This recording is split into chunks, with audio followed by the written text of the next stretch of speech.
Let me tell you something about inevitability.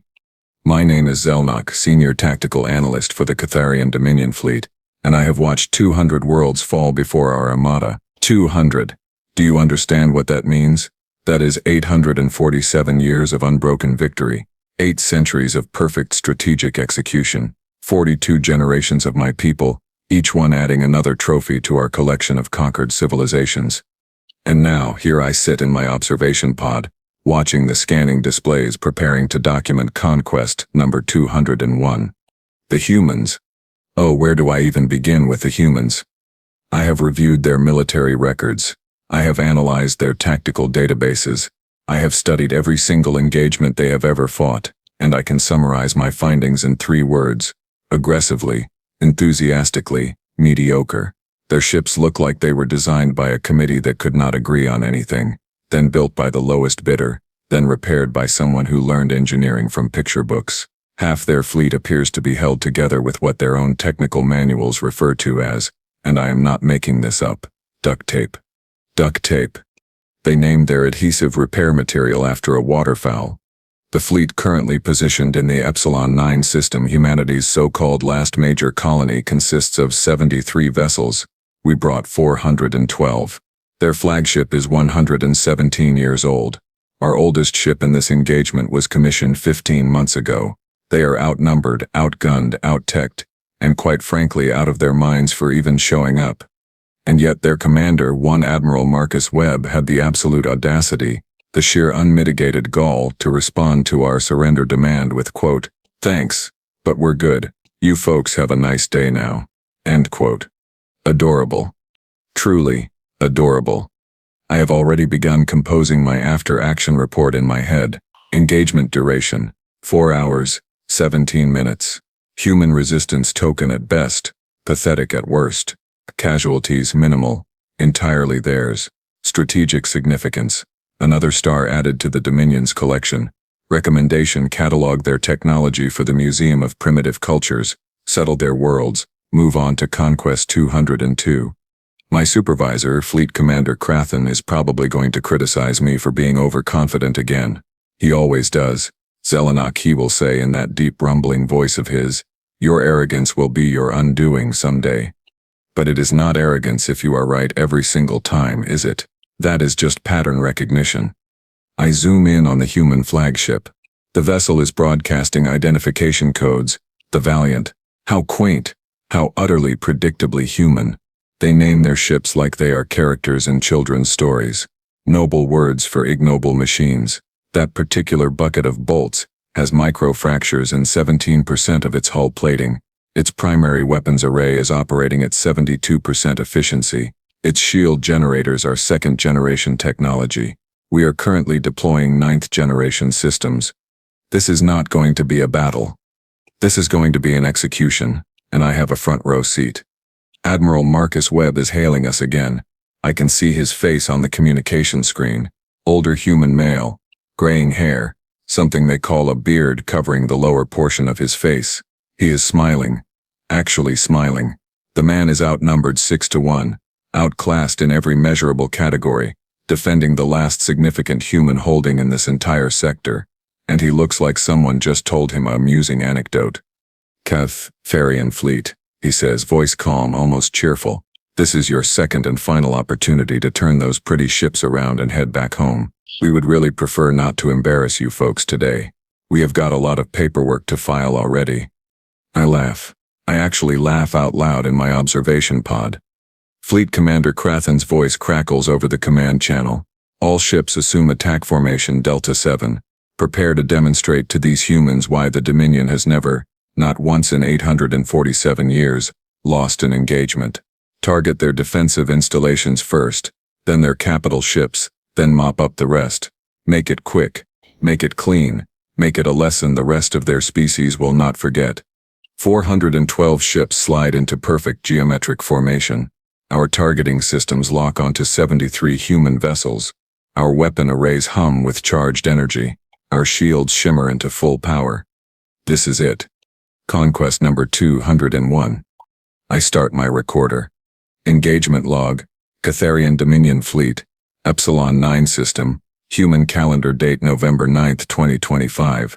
Analyst Zel'nok presiding. Human forces present. Laughably inadequate. Projected outcome. Total Dominion victory. Estimated time to human surrender 2 to 3 hours, and I am being generous. I pause, watching the human ships on my display. They are not moving. They are not running. They are just sitting there waiting. Fools. Brave fools, perhaps, but fools nonetheless. Begin assault, Commander Krathen orders. And that, as the humans themselves might say, is when everything went sideways. The moment our first wave crosses into weapons range, the human fleet does something I have never seen in 200 previous conquests. They scatter. Not in a tactical dispersal pattern. Yeah. Not in any recognizable evasive formation. They just break apart like insects when you shine a light on them. 73 ships suddenly flying in 73 different directions with no apparent coordination whatsoever. I blink at my display, certain there is a malfunction. I say eloquently into my recorder. Human fleet is retreating. No, wait. They are not retreating. They are just, what are they doing? My tactical overlay cannot even calculate their formation because they do not have one. Standard doctrine says when facing a superior force, you consolidate your defenses, maximize your overlapping fields of fire, present a unified front. The humans appear to have read that doctrine and decided it was more of a suggestion than a rule. A suggestion they are actively ignoring. Is this a trick? Commander Krathen sounds genuinely confused. Are they malfunctioning? I check my sensors again. No, sir. All human vessels are operating normally. They are just operating insanely. Then pursue and destroy them. Do not let them escape to regroup. Our fleet breaks formation, which in hindsight was probably exactly what the humans wanted, and gives chase. I am tracking one human destroyer designation Reckless, which is fleeing directly toward the asteroid belt at the edge of the system. Poor fool is going to trap himself in the debris field. Except, the moment the Reckless crosses into the asteroid belt, 38 additional human ships light up their engines from inside the asteroids where they were hiding with their systems powered down, and our sensors could not detect them. Contact. Someone shouts over the fleet channel. Multiple human vessels emerging from the debris field. I sit up straight in my observation pod. They were lying in wait. They baited us into breaking formation. That is, actually clever. Irritatingly clever. The ambush ships open fire, and this is where things go from irritating to outright offensive. Those are not military vessels emerging from the asteroids. I can see their identification codes now. The Rusty Nail. The Second Mortgage. The I cannot believe it still flies. These are cargo freighters. Civilian transports. One of them is literally a garbage scow. Registry number Browaste 447. And they are shooting at us. With mining lasers. Are they serious right now? I ask nobody in particular. They brought garbage trucks to a military engagement. But here is the thing that makes my scales itch with annoyance. It is working. Not well, but it is working. Our ships were not expecting to take fire from civilian-grade equipment. Our shields are calibrated for military weapons. These improvised attacks are slipping through at weird frequencies, doing minor damage, but more importantly, causing confusion. A construction drone, the kind humans use to assemble space stations, latches onto one of our frigates and starts cutting into the hull with an industrial welding torch.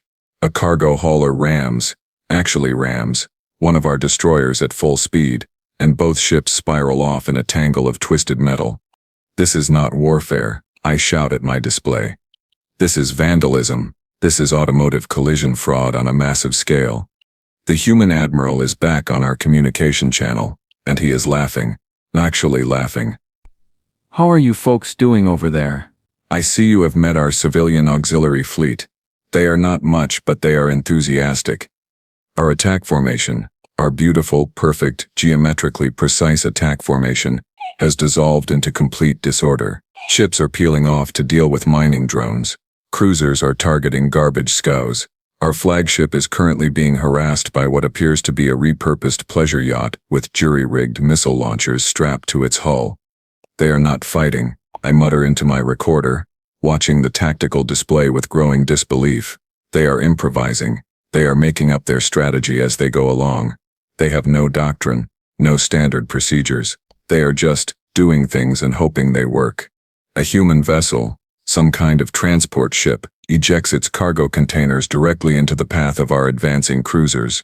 The containers explode, not with weapons, with industrial solvents that splash across our forward shields and start eating through the energy fields like acid. Did they just weaponize their cleaning supplies? I check my readouts. They weaponize their cleaning supplies. Commander Krathen is shouting orders trying to restore formation cohesion, but it is like trying to organize a response to a natural disaster. You cannot predict what the humans will do next because they apparently do not know what they will do next. One of their fighters, a pathetic little single-pilot craft that should not even register as a threat, swoops past our command carrier and dumps what my sensors identify as ball bearings. Thousands of them. Tiny metal spheres that scatter across space and proceed to wreak absolute havoc with our sensor arrays and targeting systems. Ball bearings. They are attacking us with ball bearings like this is some kind of primitive ballistic combat from their pre-space age. Adjust targeting protocols. Someone shouts over fleet comms. They are using projectile weapons. Projectile weapons? Another voice responds. Why are they using projectile weapons? We have energy shields specifically designed to stop energy weapons. And that is when I realize what the humans have done. They are cheating. Not actually cheating, but they are fighting in a way that completely ignores every single accepted convention of modern space warfare. They are not trying to beat us ship to ship, weapon to weapon, technology to technology. They are fighting asymmetrically, using whatever random junk they have available, exploiting every gap in our perfectly designed, perfectly optimized, perfectly predictable military doctrine. Our ships are better. Our weapons are better. Our technology is better. But the humans do not care about better. They care about effective, and right now watching my tactical display dissolve into a chaotic mess of improvised attacks and unpredictable maneuvers, I am forced to admit something I never thought I would say about conquest number 201. This is not going according to plan. Not even close. Commander Krathen has apparently had enough of this nonsense. Deploy the Talon strike force, he orders, voice tight with barely controlled fury. Enough! Time to stop playing with our food and actually eat it. The Talon strike force. Our elite units. The best pilots in the Dominion fleet, flying the most advanced interceptors ever constructed. 60 ships, each one worth more than the entire human defensive fleet combined. These are the pilots who train for 30 years before they are allowed to fly in actual combat. These are the vessels equipped with targeting computers that can track a grain of sand from 3,000 kilometers away. I feel a wave of relief wash over me. Finally, we are taking this seriously. The Talons launch from our carrier group in perfect V formation, engines blazing with blue-white fury, weapons hot. They scream toward the human positions at speeds that would rip lesser ships apart. This is it. This is where we restore order. This is where we remind these humans why the Ketherian Dominion has never ever lost. The human response. One of their pilots, broadcasting on an open channel, voice absolutely dripping with what I have learned is called a southern accent, says, "Well boys, looks like they sent the varsity team. Reeves here. I am going in." Captain Reeves, flying a fighter that my computer identifies as 60% damaged and operating on backup power, does not retreat, does not evade, does not do anything remotely sensible. He accelerates. Directly at our flagship. Is he surrendering? I wonder aloud. Is this some kind of human surrender ritual? He is not surrendering. Captain Reeves, in his broken, dying fighter, threads through our defensive fire like he is performing a dance routine, jukes past 3 interceptor volleys, barrel rolls under a plasma barrage, and then at the last possible second, ejects from his cockpit. His unmanned fighter, still traveling at full velocity, slams directly into our flagship's primary sensor array. The explosion is not large. Not by military standards, but it does not need to be large. It just needs to be perfectly placed, and it is. Our flagship's sensors go dark. Every tactical feed, every targeting overlay, every coordination system, gone in one brilliant flash of suicidal human audacity. I cannot form words. He just kamikazed our flagship's sensors with a broken fighter. We lost primary scanning capability. Someone reports over comms, voice panicked. Switch to backups. Commander Krathen roars. And then Captain Reeves comes over our communication channel, very much alive, laughing so hard he can barely breathe. Two. Did you see that? Did you see that? I am buying myself so many drinks when we get home. Catharian flagship, your sensor dish just got Reevesed. That is what we call in the business a pro gamer move. He survived. He ejected, his fighter destroyed our sensors, and now he is just floating in space in his emergency suit, laughing at us. Somebody shoot that human. I scream at my display. But before anyone can target the cackling maniac, his friends swoop in and extract him, still laughing, still broadcasting taunts over open channels. And then the music starts. I am not joking. The humans start broadcasting music across every communication frequency. Loud, driving, rhythmic music with heavy percussion and what sounds like electrical string instruments. My translator identifies the lyrics as something about thunderous strikes and being struck by lightning. Is this psychological warfare? I ask weakly, or are they just insane? The answer, I am beginning to suspect, is both. Our elite Talon strike force engages the human defenders, and what follows can only be described as organized chaos. No, scratch that. Disorganized chaos that somehow produces results. The humans are not flying in formations. They are not following engagement protocols. They are just doing things. Execute Plan B for bunkers. One human pilot shouts over comms. Roger that. Initiating the stupid gambit. Another responds. I am going for a Hail Mary, cover me. They are naming their tactics. They are naming their desperate, improvised, absolutely unhinged tactical decisions, like they are plays in a sporting event. A human corvette, shields down, engines failing, limps directly toward one of our cruisers. I assume it is going to surrender, or perhaps ram us like Captain Reeves did. Instead, at the last moment, it spins 180 degrees, and fires its rear thrusters at maximum burn, using the exhaust wash as a weapon to blind our targeting systems, while 3 other human ships flank from above. That should not work, I shout. Thruster exhaust is not a weapon. It works anyway. Another human pilot takes a hit, his ship venting atmosphere, and instead of retreating to safety like any rational being would do, he uses the escaping air to alter his trajectory in ways our computers cannot predict, sliding past our defensive fire and landing what he calls, and I quote, a sick shot right in your dumb robot face. Our ships are not robots. We have living crews. But apparently accuracy is not a priority for human trash talk. The Catharian advantage is eroding. Not because we are losing in any conventional sense. Our ships still outnumber theirs. Our technology is still superior. Our weapons still hit harder. But we cannot predict them. We cannot anticipate them. Every tactical algorithm I run comes back with error messages, because the humans keep doing things that are not supposed to be tactically viable. They celebrate when they land impossible shots. They whoop and holler over comms when they pull off maneuvers that should have killed them. They are treating this desperate last stand like it is some kind of competitive sport, complete with commentary and color analysis. Jenkins just pulled off the reverse spinner. One pilot announces gleefully, "That is 50 points in style bonus." What is happening? Commander Krathen sounds lost. What are they talking about? What points? There is no scoring system in warfare. I am updating my mental assessment of humanity. They do not have self-preservation instincts. Not in any civilized sense. They have something else. Something worse. They have spite. They have stubbornness. They have an absolute refusal to acknowledge when they should logically give up. A human escape pod ejects from a destroyed frigate. Normal species use escape pods to flee combat and wait for rescue. This pod, according to my sensors, has been modified with explosive charges. Oh no, I whisper. Oh no, they did not. They did. The weaponized escape pod impacts one of our destroyers and detonates, taking out the ship's port maneuvering thrusters. Of course they weaponized their escape pods. I scream at nobody. Of course they did. Why would safety equipment be just for safety? That would be too reasonable. My earlier confidence is gone. My carefully written mental after-action report is in tatters. This is not going well. This is in fact going very, very poorly. And the humans are still laughing. Commander Krathen makes the call I have been simultaneously dreading and hoping for. Bring in the Worldbreaker. The Worldbreaker.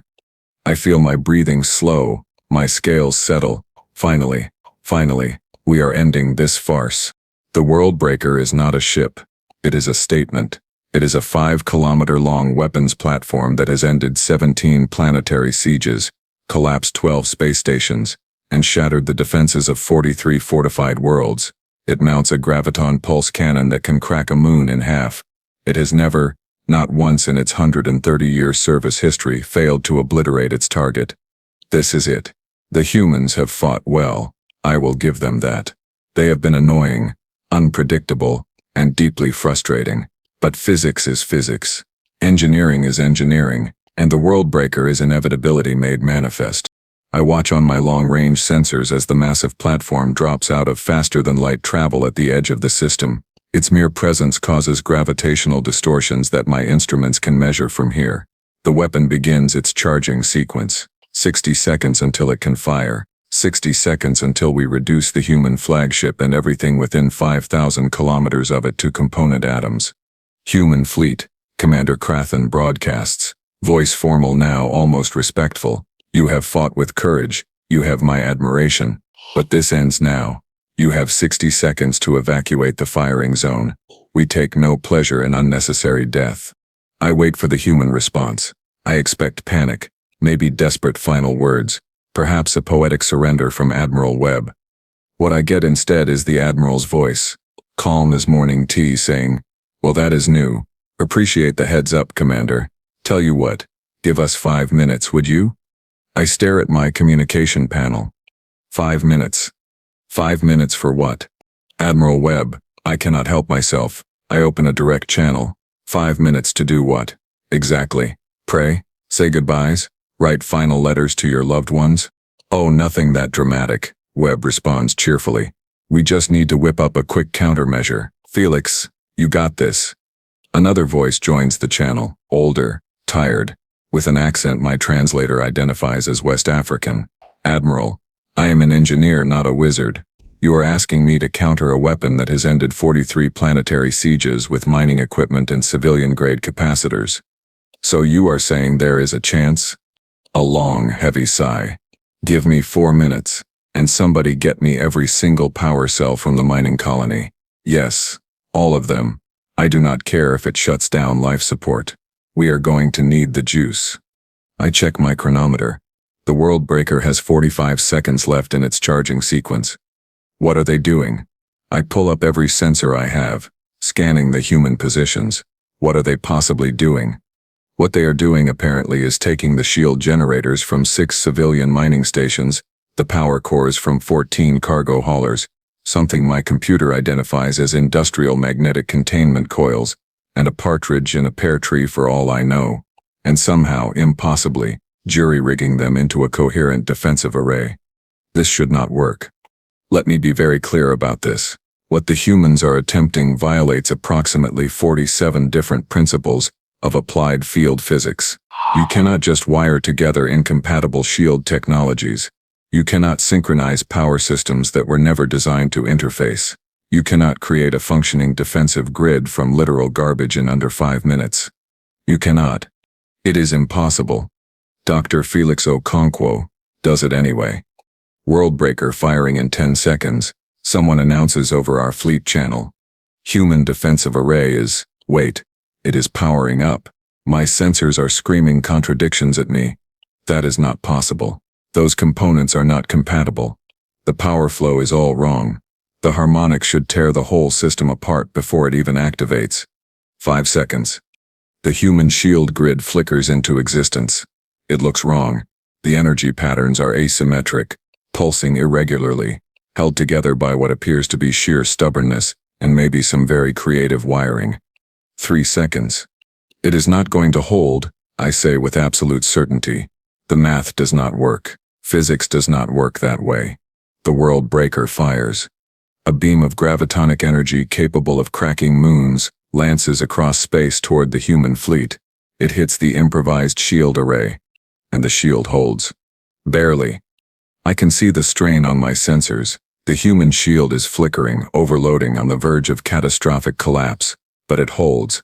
The Worldbreaker's beam deflects, diffuses, scatters across the makeshift defensive grid like water hitting a rock.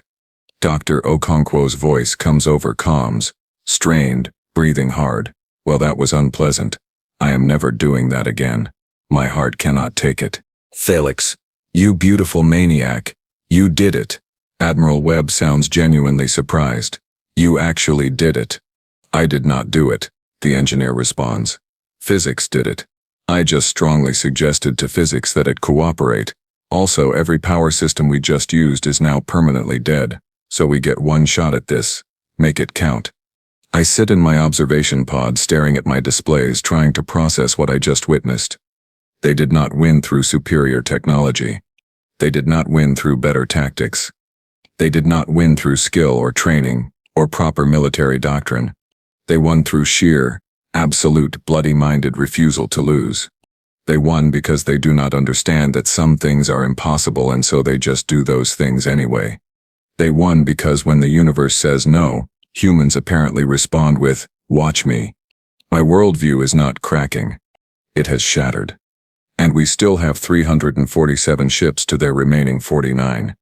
But somehow, impossibly, I am no longer certain we are going to win this. The Catharian Dominion fleet is not retreating because we are losing. Let me be absolutely clear about that. We still outnumber the humans. We still have superior firepower. We still have better ships, better weapons, better everything by every objective measure that matters in conventional warfare. But conventional warfare died approximately 2 hours ago, somewhere between the weaponized escape pods and the impossible shield array, and nobody bothered to tell us. I watch my tactical display as our formations crumble, not because the humans are destroying us. They are not. But because our captains, our veteran commanders who have fought in dozens of campaigns, are making mistakes, hesitating, second-guessing, flinching away from engagements they should win because they cannot predict what fresh insanity the humans will unleash next. You cannot fight an enemy that treats certain death as a minor setback. You cannot maintain tactical cohesion against opponents who respond to overwhelming force with "hold my beverage and watch this." You cannot plan a strategy when the other side's strategy appears to be "make it up as we go and hope physics cooperates." Commander Crathen's voice comes over my private channel, and I have never heard him sound like this. Tired. Old. Defeated. Zel'nok. I am ordering a general withdrawal. All ships, fall back to rally point Gamma 7. I stare at my communication panel like it just spoke in an alien language. Sir, I say carefully, did you just order a retreat? I ordered a tactical redeployment, he corrects, but we both know what he means. The Catharian Dominion, 847 years of unbroken conquest, is retreating from a numerically inferior force of humans who fight with garbage and attitude. This is going in the history books. This is going to be taught in military academies for the next 1,000 years as an example of what? How not to engage humans. How to recognize when you are fighting an enemy that does not play by any recognizable rules. All ships, disengage and form up for faster-than-light jump. Commander Crathen orders fleet-wide. We are leaving. I want to argue. I want to point out that we can still win this. But the words die in my throat because I am no longer sure that is true. Not because the humans are better, but because they are too stubborn, too insane, too utterly ridiculous to lose properly. They did not beat us with superior technology. They beat us by refusing to acknowledge what superior technology means. They did not beat us with brilliant tactics. They beat us by not having tactics, just a collection of increasingly desperate improvisations that somehow worked. They did not beat us with skill. They beat us with spite. Our fleet begins its withdrawal, ships peeling away from engagement, forming up for the jump to faster-than-light travel. It should be orderly, professional. A textbook fighting retreat. Except the humans are following us. Not attacking, just following. 49, battered, broken, held together with duct tape ships, trailing our 300-plus vessel armada like a pack of persistence hunters who know their prey is wounded. It is deeply, profoundly unsettling. Catharian fleet? Admiral Webb's voice crackles over open comms one final time, and I can hear the smile in his voice. That was fun. Really got the blood pumping. Hey, before you folks head out, any chance we could talk this over? Maybe grab some coffee? We make terrible coffee, but we make a lot of it. He is offering us refreshments. We just tried to conquer his species, and he is offering us coffee. This species is insane, I mutter, closing the channel. Agreed, Commander Krathen responds, which is precisely why we are leaving. Jump in 30 seconds. I watch the human ships on my display, still following, still broadcasting that awful music, still celebrating like they just won a sporting championship instead of barely surviving a military engagement. 20 seconds. 15. 10. The stars stretch, reality folds, and we jump away from Epsilon 9 system, leaving the humans to their victory. My humiliation is complete. Conquest number 201 is officially a failure. The Catharian Dominion's winning streak is over, and it ended because we encountered a species too foolish to know when they were beaten. I am staring at my after-action report, cursor blinking mockingly on a blank screen, trying to find words that will not get me demoted or committed to a psychiatric facility. How do you explain losing to an enemy that should not have won? How do you tell your superiors that you were defeated not by superior firepower, not by brilliant strategy, not by advanced technology, but by a species that apparently wages war using spite, improvisation, and weaponized refusal to accept reality? I start typing, delete it, start again. The humans do not fight wars the way civilized species do. They do not follow doctrine. They do not respect conventions. They do not acknowledge limitations. They fight like the universe personally offended them, and they have decided to return the favor through sheer unrelenting stubbornness. Recommend we do not engage them again. Recommend we leave them alone. Recommend we pretend that entire corner of space does not exist. I pause, consider my words, then add one final line. The Catharian Dominion has conquered 200 worlds over 847 years. Perhaps it is time to accept that 200 is a nice round number, and we should stop there. I close the report, lean back in my chair and try very hard not to think about Captain Reeves laughing as he floated through space in his emergency suit. The humans can have their corner of the galaxy. They are welcome to it. We will find other species to conquer. Reasonable species. Species that understand how warfare is supposed to work. Species that do not treat physics like friendly suggestions and certain death like a challenge to overcome. 847 years of victory, ended by 73 ships, duct tape, and an attitude problem. The universe, I decide, has a terrible sense of humor. And humanity is the punchline none of us saw coming.